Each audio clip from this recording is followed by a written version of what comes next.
Je m'appelle Sylvain Machac, je suis le président fondateur de la société Beard and Fringe. J'ai fait des études après mon bac d'acteur. Je fais beaucoup de théâtre. J'ai joué dans une série en Slovaquie.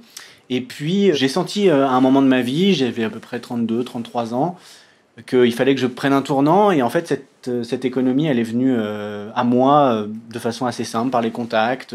La logique, c'était de créer une marque de mode. Créer quelque chose que je trouve pas. C'est la plupart des motivations entrepreneuriales. C'est-à-dire, j'imagine qu'il manque cette chose, donc je vais m'acharner, je vais travailler pour créer cette chose, pour que cette chose existe. Et d'un seul coup, ça m'est paru complètement évident. Je voulais pas faire de la fast fashion.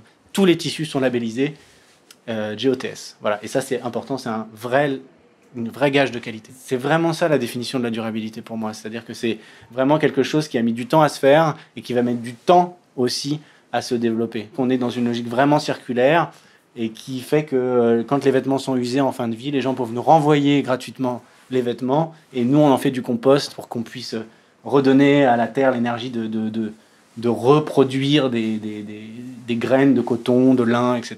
et de pouvoir faire une chose qui soit cohérente et qu'on soit dans une logique finalement de ne faire qu'emprunter à la terre. On ne prend pas pour faire quelque chose et après on jette, non. Tout ce qui est pris à la terre, il n'est pas transformé, donc il peut retourner à la terre de façon tout à fait normale et naturelle. Voilà. C'est ça notre but.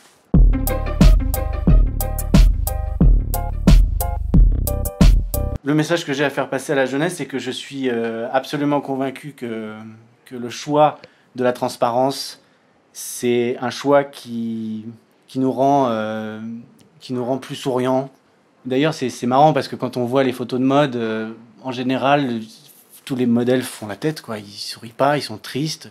Bah alors, pourquoi la personne qui le porte n'aurait pas cette joie et cette attitude de « ça me fait du bien ». Ça a fait de mal à personne et voilà.